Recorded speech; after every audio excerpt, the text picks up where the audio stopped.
post-match Pint. It's Adam Melia, it's Dan Morgan. We're in the Glenbook. Liverpool 2, Manchester City 0. 9 clear of Arsenal, 11 clear of Manchester City. In the end, it ended up tight. But first half, Dan Morgan, after 20 minutes, the Reds should have been 3 ahead. They absolutely blammed Manchester City in the opening of this game. The washing machine was on first 20, wasn't it? What a washing machine. Full spin. Got your footy gear in. Got everything in. Got everything in. The fucking works. Got everything in. There's something in there making a noise. Is someone put is there a shoe in there? Is it a zip? You left coins in your pockets. The washing machine was on full spin first 20, and they didn't know what to do about it. They really didn't. It was a great opening. You were lamenting the fact that we weren't at least 2-0. I was made up that we got 1 in the first 20 because we needed that 1. All good together. Go on.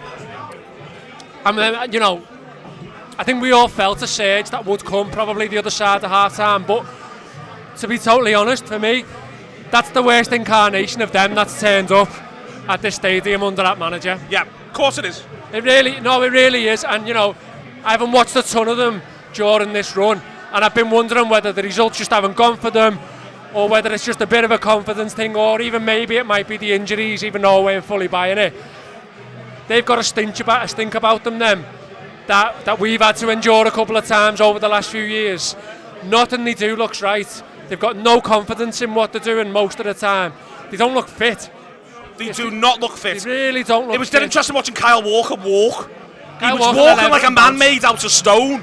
Honestly, I felt sorry for him. So he's got to run, and when he was running, he was at least running a bit. When I was watching him walk, he couldn't fucking walk.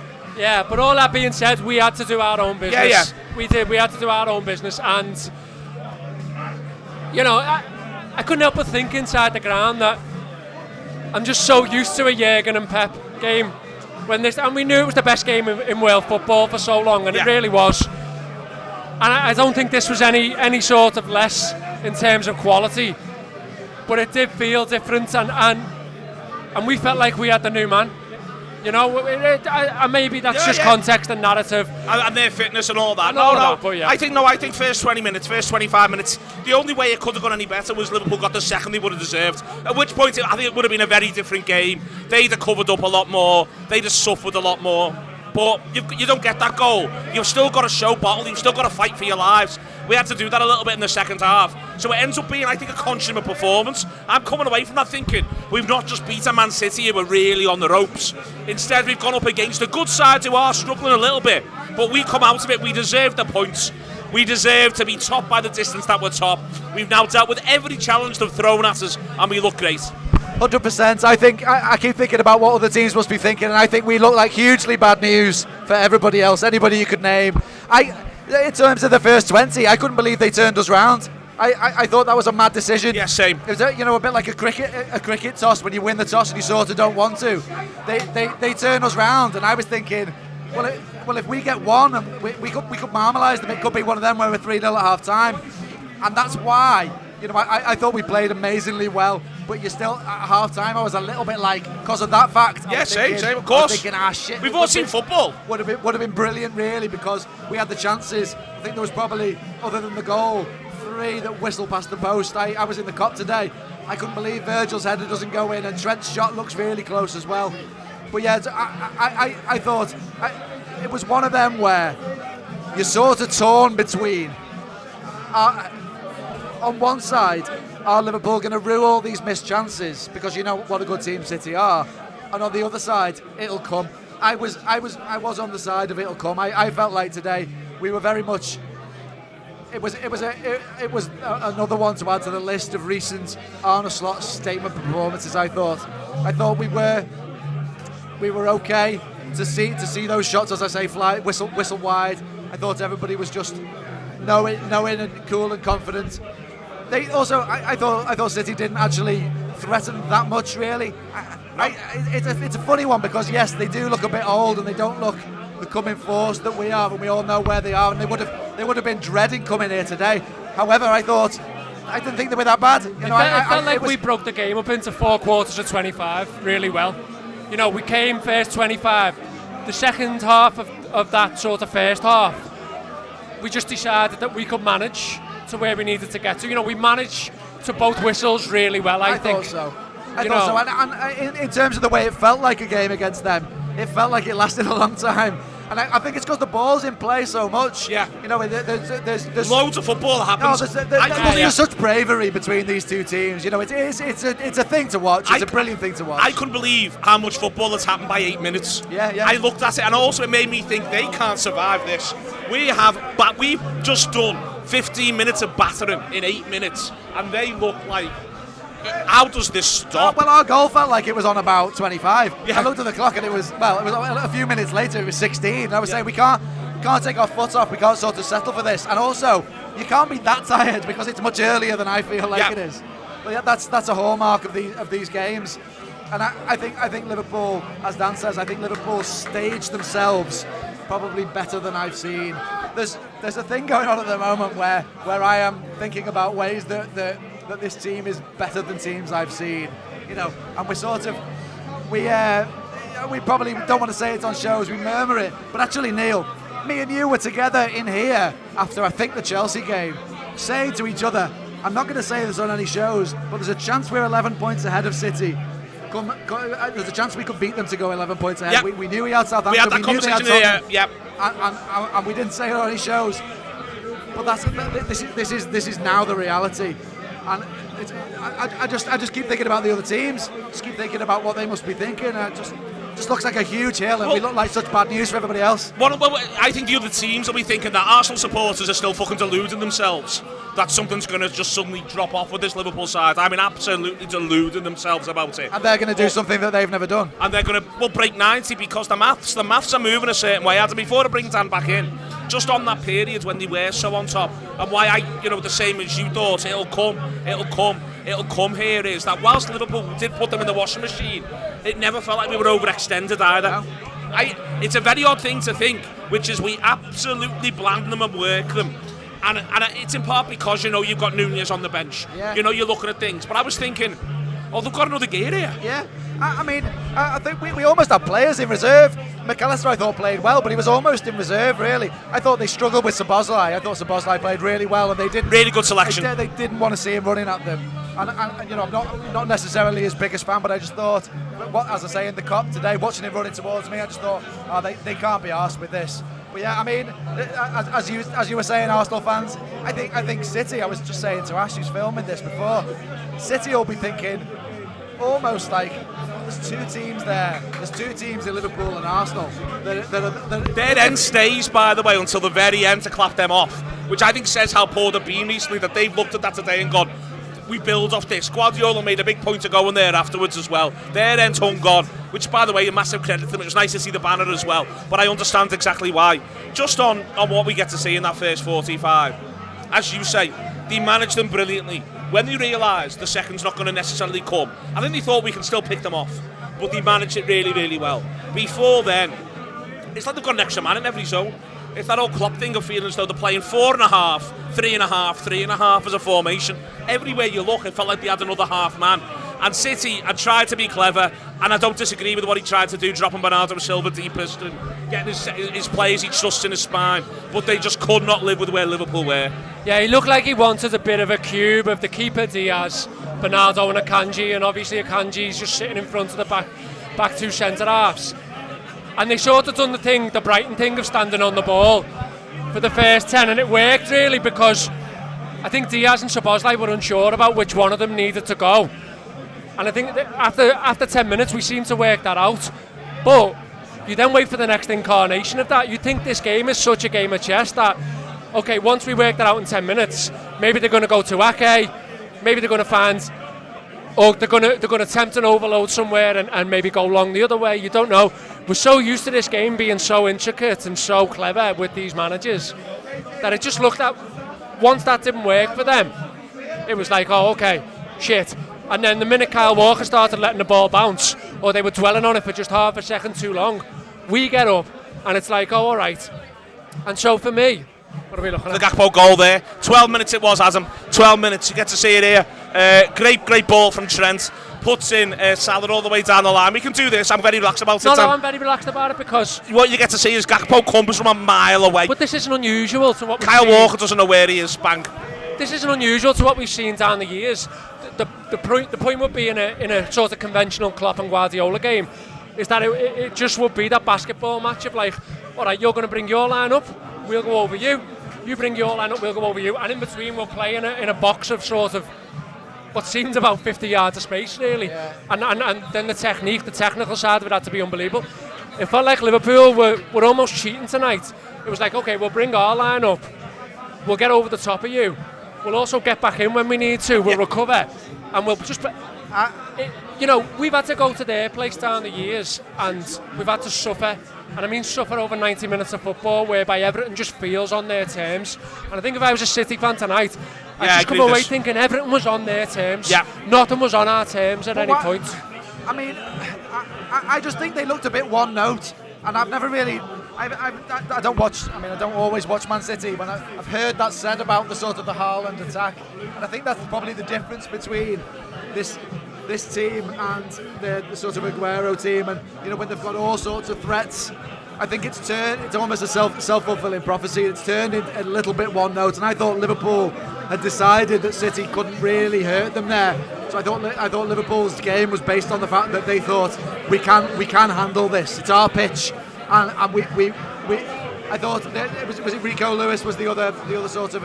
He started right mid, didn't he, Rico Lewis? So Rico Lewis was the one. This sort of the end of the first half. I thought that was the only time really where it seemed as though they had something which was making us think. Other than that, I didn't think they made us think much in the first half. I think Szoboszlai's a great selection. Oh yeah. I think he's a great selection for recovery, like we talked about. But I think the manager sniffs that we're going to get yards to run into. Yeah. I think he really does sniff it, and we do. And that goal there comes from us getting a. They've got a 4 on, but we've got a 3 on, and I think we back that. Yeah. We back it massively. That will. Well, when first 20, in fact, going into through the first half, at times, Dan, it looked like they were playing 5-5. It was a really broken team, 5-5. You could see their 5, and then there was another 5, and what they were going to do in the gap. And I thought, hang on, what are we doing? And we were a little closer to 6-4. But we felt so much more assured, and we also felt we could play through the middle of the pitch. So we theoretically had one more back, but we felt well more dangerous going the other way, as and when everyone joins, and what we can do from there. And that first half performance from Salah, everyone keeps saying to me, and when I say everyone, I really mean Rob Gutman, that he's lost his pace, and he's obviously not as fast as he was in 2018. But you go and ask Nathan Ake, has Salah lost his pace? Nathan Ake has just done nothing but sprint towards his own goal, last-ditch tackles, and I think Ake might be playing with a tiny knock, but Ake is no slouch. And all game Salah is saying, I'll run him. And he's saying to everyone, I'll run him. And the City defence are going, he will, he's going to run him in a minute. Watch this. And it's just, they just can't live with it at all. It baffles me, like, the worst thing to do against Salah is run backwards. And also, coupled with that, no fucker gives a foul for him. No one gives him anything. So just engage him. Just engage him at first contact. Bear hug him. Yeah, you can put him in a headlock if you want. Yeah, put him in a headlock, wrestle him to the ground. The ref's not going to give it. He's not going to give it. Doesn't care. Take his boots off him, whatever you want to do. Do an Aldridge, But by the by, if you ask me to play full back against him tomorrow, I'll probably run backwards and say, can someone help me out here, please? I'd be giving Matthias Nunes a terrible time. I'd be saying, lad, where are you here? Yeah, you've got to help me out here. You've got to help me out here. It's like just classic wing play. That's where the goal comes from, but it's not just a goal. He's just on at him all the time. We can work it over there. And we fancy it, and he fancies it, and that to me is, I'll say again, there is this thing around. He is obviously not as fast as he was in 2018. He's not as fast as he was the day before Sergio Ramos injures him. I don't think he's that much slower than the player. Never used his pace like that.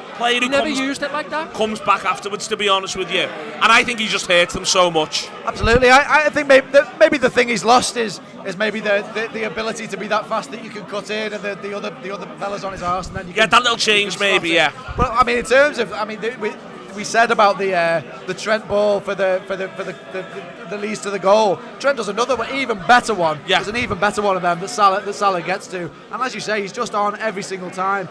He's got a goal and an assist there today. And in a game where I don't think you can really fault anybody. He's probably is player of the match, I would have thought. So, but he's still got, it's a miss, isn't it? Second half. Let's be crystal clear. Oh yeah, I forgot about all them. So there was. I'm all right with it because we win the game and he's 2-0 and Mo Salah's done what he's done. That's part of being an attacker. Sometimes you miss, but it was like, come on, lads, because we looked well more dangerous than them, and that they had the territory in that period. But I was watching it going, only we're going to score here. We're just going to hit them in a minute, and we have a couple of them. I thought we had a couple of them. We missed a few chances, which I thought you can't really criticise us for. We've done everything right. I thought that was the story of the game. Really, Liverpool did do everything right, and then ended up getting 2 goals. But there was a couple of sitters in there. I think there was one where Trent was running with the ball and Gakpo has a shot. I haven't seen it back, but that seemed like a sitter from where I was. Gakpo puts it over, and then there's the Salah one. I just can't. I can't really pick holes in it because I think that's what he wants. Yeah. You know, what I want is for us to go 1 and then 2. And we nearly do today, to be fair. That Gakpo one you're talking about, we're already 1-0 up at that point. Yeah. And it's only about 5 minutes afterwards, and he comes in, and as you say, he leans back, he does all the wrong things, but he's already scored a goal himself. Yeah. I mean, I'm sure. I mean, any manager would like to go 2-0 once you've gone 1-0. But I do think that's one thing where there's a little bit of the balance between how calm we are and how cool we are, and putting the foot down. But as I say, I was the calmest I've probably been ever watching one of these games against Liverpool, from Liverpool and City. I mean, there was one, I can't even remember which one it was, one of them at the Etihad, and I pretended to be watching the TV and I was looking out the window, Neil, to be quite honest. these games frighten the life out of me. There was a window near the TV. That'll be the European game when we win the game 2-1 in the end. No, because I was at that one. So. What were you looking at when that was going on? I was looking at Salah scoring the goal. But yeah, there was it was the one where we had to win in the league and we ended up drawing 2-2. Yeah. Oh, it was just that was horrible. Terrifying, and that was on their terms. Honest At Stan's point, that was all on their terms. Exactly. So here we are on our terms, which is, if you can possibly manage it, that's what you've got to do in both the first game and the second game. So I'm not sure we've ever really done it, really. I mean, the time that we won the league, it's all over by the time we go there. I think last season we played the game on our terms when we go 1-0 down to the final whistle. No, I mean, both fixtures have never... They've got the scoreline, they've got the scoreboard. They've got the scoreboard all the way through that. I want to do the funniest thing, which is what about the fucking big man when he comes on. He was like a living nightmare for them. It was like if someone had written down and said to Ruben Diaz, Kyle Walker and Akanji, what don't you want to have to deal with now? They'd have just drawn a picture of him. There was one point where he just started jumping in front of people off the floor.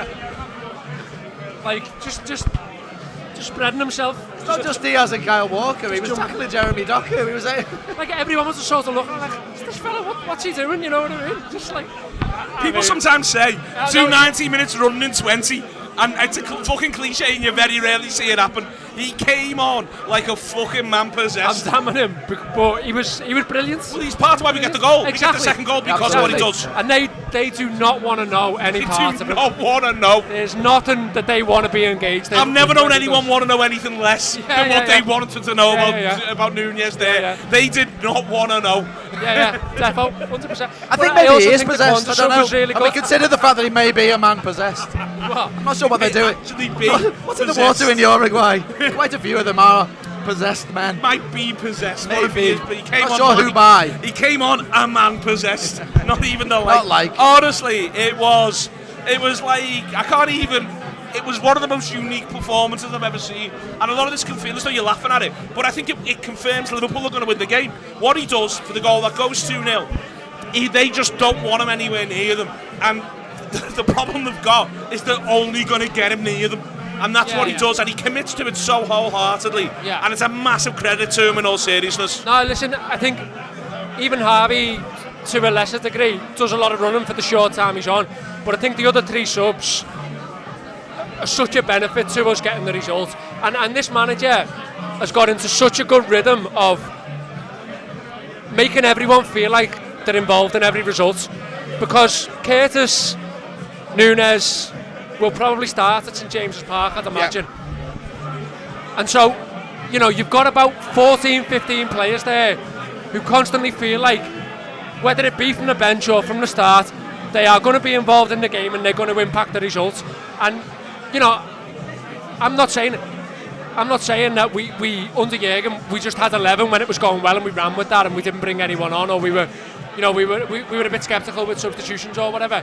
But I think it's a really good rhythm that Slot's got into, with dropping a couple out, dropping a couple in, that rotation, what I guess I'm saying is, it feels like everyone knows when the next game is. Yeah. Feels like rotation, and it feels like it isn't rotation, even when it is. Rotation while you're winning is the important thing. Like the idea of rotating constantly 2 and 3 players and still getting the results is such a good habit to get into.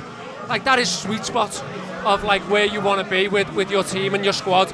Because if you can keep doing that, and you're going to need to keep doing it, like he's brave doing that today. The Gomez hands forced, and thought Gomez was excellent. Doesn't have to do Szoboszlai, and I didn't think he would. Doesn't have to take Núñez out, and I wanted Diaz at 9, but I maybe didn't think he would. But he's got no hesitation in doing it.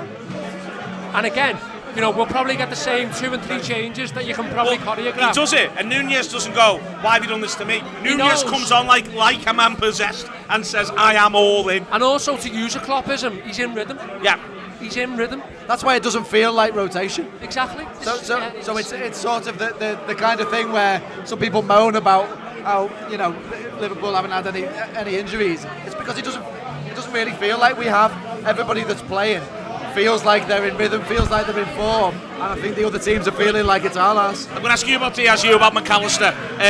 Diaz, what a performance. I thought he was great all game. Wins the pen, puts himself about, but doesn't just put himself about, he terrifies them with his touches, with his shimmies, with the swivel of his hips. I really like him there. I really like him in that position, and I think similar to what I was saying about Szoboszlai. They didn't want that. They didn't want what he was doing, and sometimes you could maybe criticise him last season for possibly doing what fullbacks might quite like. Prefer. Yeah. And I think he gives them a torrid time, and links up really well. So I guess I'm talking to myself, the Luis Diaz critic. I sort of didn't used to like his passing, his link-up play, and I think that his link-up play in that number 9, really good, really good. And I think in terms of team player, he's always been that. He's always ran all day. I loved it today. It was a bit of a Luis Diaz at Wembley performance. No, that's a very good shout. McAllister, he's the game's foremost midfielder. And he was the game's foremost midfielder, same fixture last season, it's worth saying that. And I expected him to be genuinely. He was centre stage for me. I thought he was just different class in everything he did. And they had no answer to him. Do you know what I still find mad about him? That he's only just started playing Champions League football this season. That AC Milan was his first ever Champions League game. Fuck off. But this is what I mean. Yeah. Like, you look at him and he's such a gift of a footballer. He belongs at this level so much that you almost think he's been played in this fixture for the last 15 occasions. You're like fucking Xavi. I seen Pep Guardiola have a little chat to him at the end, just as I was walking down the cop steps. Good you, lad. We thought it at the time. He seemed like a real City signing when we bought him, and he's the sort of player that any manager would love. Pep Guardiola would love him in his team. He is a modern day value. One of the sort of greatest coups by a Liverpool. A Liverpool sort of transfer committee. I love to use that phrase. Sorry everyone. Phenomenal, and I think I said it the other day, but to be involved in this team now, you've got to be some player technically. You've got to be able to take the ball wherever. You've got to be able to dictate the pace of a game, because we do need to be able to control the narrative of it a lot more now. He's got all of them gifts, and the fella next to him's not bad either, considering there was a few not sure of him. Rightly so on last season, because it was very stop-start for him. But he's born for this level. He manages a yellow card, Gravenberch, better than anyone I've ever seen, by the way. I loved him getting... It's a shame when he got booked, because I loved him getting Foden booked just before that. He doesn't need to go down. He's got the ball, and he just goes down like, let's book him then. Yeah, we'll have that one. I just like that bit of snide. It's the sort of thing that I always feel like, that when we say Liverpool are too nice sometimes, that sort of thing is not too nice, and I appreciate it. But yeah. All right, want to just begin to round off. Both centre-halves. Before we have to start taking layers of clothing off. After what? Before we have to start taking layers of clothing off. It's warm, isn't it? It is. It's a pressure cooker environment, Neil. It's the pressure cooker environment. You've got a heavy top. What I'm saying there. Heavy top, yeah. You've dressed for the layers. There is something. It's mild. It is mild. Both centre-halves play brilliantly. and we'll do more on them on other shows. But fucking hell, does the goalkeeper dig his captain out? I knew that's what you were going to say. Well, so I mean, we were saying before, do City have a real chance? I would say yes. That is a real chance. I thought it was a brilliant save from Kelleher. I mean, for all the world, I think that's a goal. I'm sure Virgil probably does as well. And so does Kevin De Bruyne. Absolutely. It's one of them where I feel like when things are going for you as they are at the moment, that doesn't go in. When things aren't going for you, of course, but it's a great save. But it's an absolutely brilliant save, and he's just game after game. To be honest, game after game, he was almost not in the action today. No. Well, this you just said before about McAllister, and he looks like he should have been playing Champions League football all his life. We're now in a position with the goalkeeper. Whatever happens to him from this point, I'm going to keep saying it. He's good enough to play for a team that's got genuine ambitions to be winning every major honour in the game. That's the truth of it. For me, it's no more complicated than that. Paris Saint-Germain should be looking at him. Bayern Munich should be looking at him. Real Madrid should be looking at him. That's how good the goalkeeper is. Better than Robert Sanchez, country mile. Better than Vicario, country mile. Onana, I think, suits United, so it's probably not worth that conversation. I know it's a very reductive thing to go better than, but... No, he's better than the same two he said. But I just funny thing goalies, though, isn't it? Right, their sub-goalie's good today. He plays today, and he's good. He's a good goalie. He's really good. I think someone like Brighton quite heavily challenge top 5 with him in goal. Genuinely, because of the way he plays, because the sort of modern element of how he plays the game, and how he can be another attribute, how he gives you that extra man all of the time. But my God, 1v1s, what a keeper. Like, we're getting spoilt with him in terms of his 1v1 ability, and we've got the other fella who's not bad at them either. I think his character's the thing, his calm's the thing, he backs himself, he stands tall, the way he saves that one, it is tremendous. The captain makes such a fuss of him on the pitch. I'm sure he'll make such a fuss of him post-match as well. Should have him round for his fatigue tomorrow night, I reckon. Cook something, and by the way, I bet you the captain's a good cook. You should cook something fucking spectacular for him, whack it in front of him there. Maybe he comes to the table and it still sizzles. Talk to him about his future ambitions. Ask him what his plans are. I think he's getting better though, the keeper. That's what I would say. Well, I mean, there's them that have had their doubts, probably myself included. This time last year, when he comes in, you're sort of thinking, not sure. And despite the fact that he's already had a glorious time with us at times, I think I don't bat an eye these days, and I think he's getting better and better. Those who drew the veil over Andy Robertson's career look like knobheads, don't they? Yeah. I love that. I would have loved that one to have flown in. The ones who have flown in, but also the ball he puts through for Gakpo. When Gakpo gets in 1v1, the ball is like, if Arnold's doing that on the other side, we're all going, another example of his fucking footballing genius. Which, by the way, he is. I think he's having a rough 10 minutes in every game, and I'm fine with that. Like, because he's not getting away with it, but the team shape, the structure's so good. He's surviving through it. He's allowed to have it, and rightly so. The manager's telling us he hasn't had a pre-season, and he's still working. And they're coming up against good players. Exactly. Yeah. I mean, Then two that they bring on, like. I wouldn't have fancied it. What they went to is I'm not going to say it's what they should start with because they've got a legs problem. But where they end up when they've got on one flank De Bruyne and Savio and Grealish and Doku and Bernardo Silva in the middle of that, and then Haaland at the other side of that. There was a bit when I was looking at it like, fucking hell, boys, this is some serious football you've got there. Yeah, this is my thing with them. Like, again, though, there was no great plan from them. If they'd have made 3 changes at half time, then you'd have maybe thought, okay, as he thought, we'll get to half time either 0-0 or 1-0 behind, and we bring these on, and then we really go. Maybe he's sort of 4D chested that we go at it second half, and we maybe try and win the game from a disadvantage. It just looks like people are burning his head out. They remind me a bit of Villa. They remind me of us down the years, like where we've kept players on the bench because it just doesn't look like it looks like he's dropped the keeper in Guardiola because they've done his head in midweek. That's what it looks like. It does, yeah.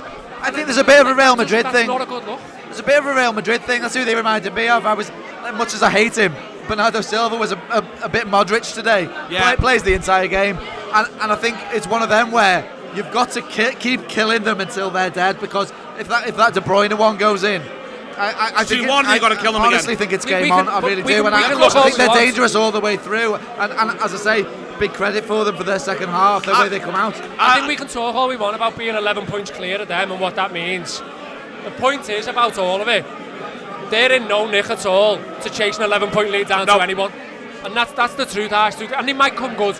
Look, he might be thinking that. They've got Forest on Wednesday. Well, look, could you be asked? That's why we needed to beat them today, though. Yeah. A draw might have been all right, but we needed to beat them today to keep piling it on. Definitely. They're that good. It's like a baddie in a film that keeps getting back up even after he's been shot. Yeah, and Sean Bean, if you like, in National Treasure. Yeah, you need to keep shooting Sean Bean. The fella out of Terminator 2. That one as well. He was all right. Yeah, he was all right. He got back up a lot as well. Back up. Kept like getting out of fires. And that. Last point is, he might think Guardiola that there's 3 or 4 of them on his bench who he can roll out in February, and he can he might be confident that he can still chase a 14-point lead down. I don't think he is. I don't think he is. I think he's going to say. I think there's 2 teams there, though, isn't there? There's 2 teams there. Yeah, there's 2 teams, but also I saw him post-match. He shook hands with every single one of our players. He went to their end. I think, in a way, he's almost relieved. It's finished now. To your point on February, what I'm worried about with them is they get a few lads back fit, they have a good January, they get themselves a bit of a buffer away from 4th, and they're able to go, we're just going to try and win the European Cup. And we could still run into them in the European Cup, and I won't be complacent about it, because I think that's his plan now. In loads of ways, I was saying before the match, one of the worst things that could happen to them is winning, because then he's got to pick a great team against Forest, and he's got to run everyone again, and then he's got to run everyone. He needs to get them fit. They look exhausted to me. Yeah, we've lived a life of injury crises, battles. Yeah. No, just coming to the end of something, which is natural. It's a life cycle. And I'm not saying he's finished at Man City. He's fucking unbelievable, and he can build again, and he probably will. But it just might be that the life cycle of this particular team. I think it is. And it's a great time. It's a great time for them to get relegated. Well, I think he needs to say to them, lads, we have one big push.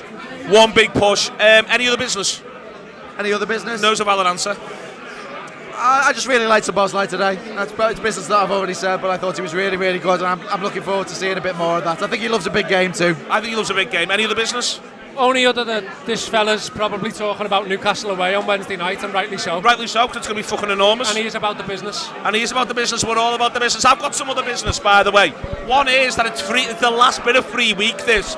So if you've enjoyed free week, do subscribe to the Anfield Wrap, audio, video, through the app, on YouTube, wherever you want, you can subscribe to us. We do it all. Everything you've had this week, we do all the time.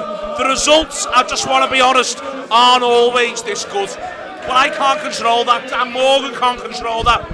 I think that Melia can control it a little bit, but he's just been a bit slack across the last couple of seasons. Just can't control the weather. He's like a man possessed. That's my first bit of any other business. My second bit of any other business is, as part of doing the Anfield Wrap, you end up doing stuff with other podcasts. I love the carol going on. Oh, yeah. So you do stuff with other podcasts. And I did Dave Mooney's Blue Moon this week, and they ask you for a charity bet, and it goes to food banks. And I said, so they have a charity bet every week, and he said, what's the scoreline going to be? And I said, Liverpool 2, Manchester City 0. So 120 quid have gone to food banks. Off the back of that, I'm made up. Only occurred to me last 2 minutes, and I began to be, lads, that'll do now, what we have, we hold. And then I remembered I texted Dave on the way down. They're delighted about that, and I'm really pleased as well. Third bit of any other business is, madly, for this fixture in 2019, November 2019, I was in Tokyo for this with the Tokyo Supporters Club. Great set of heads, had a lovely night. It was wild because it was so late and we were so drunk and it was so mad. Don't want to get into the details. Woke up the next day and me and Brockle went to this massive Buddhist temple the next day, me and Samantha. One of the best weeks of my life. The whole week was one of the best weeks of my life. We had such a good time. The next day we went to this temple and there was a thing where you could put something in and make an affirmation. And it was the day after Liverpool had beaten Manchester City by 3-1 in the November of 2019. And I went into the thing and I made my affirmation. And Samantha came out and she said, I don't have to ask you what your affirmation was, do you? And I said, no, you absolutely do not. And my affirmation, though, then was this, and tonight is this: Liverpool, top of the league. Liverpool, top of the league. Post-match pint with these.